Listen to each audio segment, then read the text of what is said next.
রায়গঞ্জ পৌরসভা সাফাই কর্মী থেকে শুরু করে পেনশনভোগীদের দীর্ঘদিনের সমস্যা বকেয়া বেতন। তাদের সেই বকেয়া বেতন সংক্রান্ত সমস্যার বিষয়ে আলোচনার জন্য সোমবার পৌরসভায় গেলেন সাংসদ কার্তিক চন্দ্র পাল এবং বিধায়ক কৌশিক চৌধুরী। পৌরসভা ভবনে পৌঁছে এদিন পৌর প্রশাসক তথা মহকুমা শাসক তন্ময় ব্যানার্জি এবং এক্সিকিউটিভ অফিসারের সঙ্গে এক দফা আলোচনা করেন সাংসদ এবং বিধায়ক। তারা কথা বলেন আন্দোলনকারী পৌর কর্মচারী এবং পেনশনভোগীদের সঙ্গেও।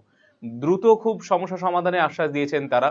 প্রসঙ্গত, রায়গঞ্জ পৌরসভার বহু সাফাই কর্মী 6 থেকে 7 মাসের বেশি সময় ধরে বেতন পাচ্ছেন না। বিগত প্রশাসক বোর্ডের আমলেই সাফাই কর্মীদের বকেয়া বেতনের দাবিতে বহুবার আন্দোলন করেছেন। চলেছে লাগাতার কর্মবিরতিও, তবুও সমস্যার পূর্ণাঙ্গ সমাধান সূত্র বের হয়নি। অবশেষে রাজ্যে পালাবদলের পর নতুন সরকারের প্রতি আস্থা এবং ভরসা প্রকাশ করছেন সাফাই কর্মীরা। সাংসদ কার্তিক চন্দ্র পাল বলেছেন, পৌরসভা কর্মীদের দীর্ঘদিনের সমস্যা বকেয়া বেতন। সাফাই কর্মী এবং পেনশনভোগীরা ঠিকমতো বেতনই পাচ্ছেন না, যা অত্যন্ত বেদনাদায়ক। তাই আধিকারিকদের সঙ্গে তারা বসে একটি পরিকল্পনা তৈরি করলেন কিভাবে তাদের দ্রুততার সঙ্গে বেতন দেওয়া যায় সেই বিষয়ে। বকেয়া বেতনের বিষয়টি রায়গঞ্জের বিধায়ক ও রাজ্য পৌর ও নগর উন্নয়ন মন্ত্রীর সঙ্গে তুলে ধরবেন বলে আশ্বাস দিয়েছেন সাংসদ। এসডিও সাহেব আসেন আজকে।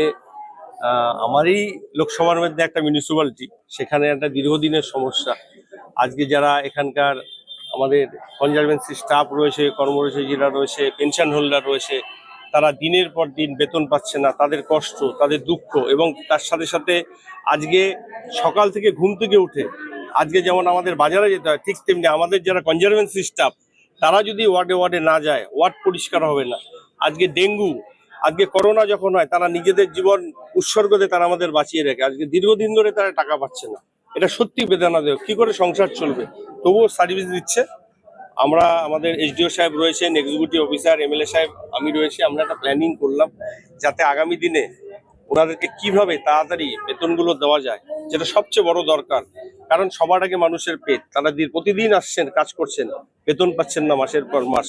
আমি জানি না কেন, অজ্ঞাত কারণ কিসের জন্য এত পেন্ডিং। আমিও একটা মিউনিসিপ্যালিটি চেয়ারম্যান ছিলাম, সেখানে কিন্তু টাইম টু টাইম বেতনটা হয়ে গিয়েছে। আজকের ডেটেও হচ্ছে, হয়তো 2-1 মাস এখন পেন্ডিং পড়েছে। আমি জানি না এখন এগুলো কেন হচ্ছে, কিভাবে হচ্ছে।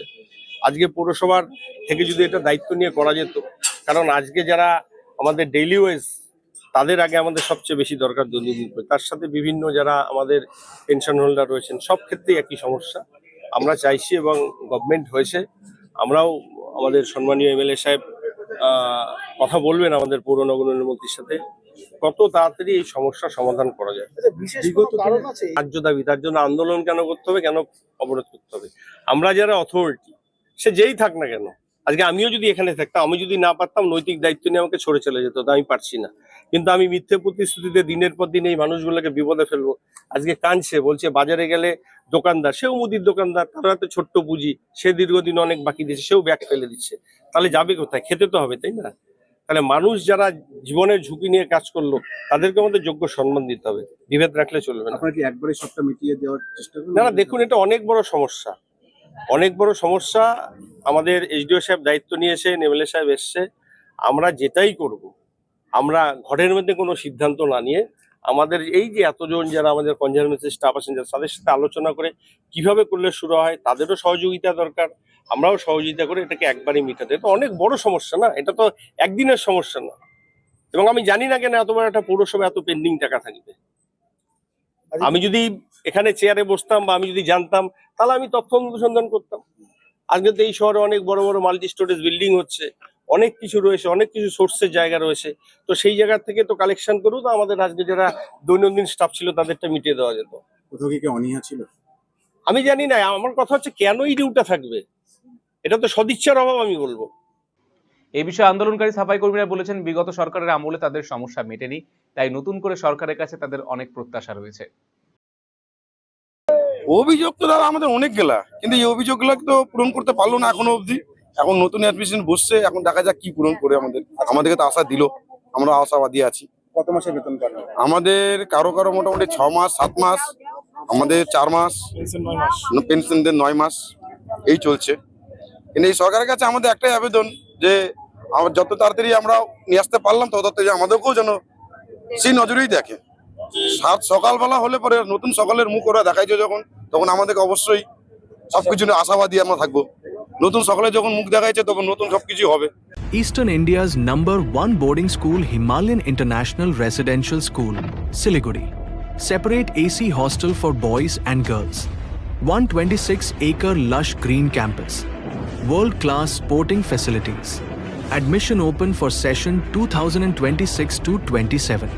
Hurry up, limited seats. Class 12-এর পর আপনি কি আপনার কেরিয়ার নিয়ে চিন্তিত? তাহলে আর চিন্তা নেই। এবার আপনার শহর রায়গঞ্জেই সিকিম মানিপাল ইউনিভার্সিটির তত্ত্বাবধানে অনুষ্ঠিত হতে চলেছে সবচেয়ে বড় কেরিয়ার কাউন্সেলিং কাম গাইডেন্স প্রোগ্রাম মার্গদর্শন, যেখানে উপস্থিত থাকবে বিশ্ববিদ্যালয়ের সমস্ত বিশেষজ্ঞ প্রফেসর। এছাড়াও সকল ছাত্রছাত্রীদের জন্য থাকবে কুইজ কন্টেস্ট, প্যানেল ডিসকাশন এবং কিউএনএ সেশন। নিজেদের কেরিয়ারকে একটি সুনির্দিষ্ট পথে এগিয়ে নিয়ে যেতে আপনাদের সাহায্যার্থে আমরা আসছি আপনার শহরে। 31শে মে 2026, রায়গঞ্জ ইনস্টিটিউট হল, থানা রোড। দেখা হচ্ছে ঠিক সকাল 11টায়।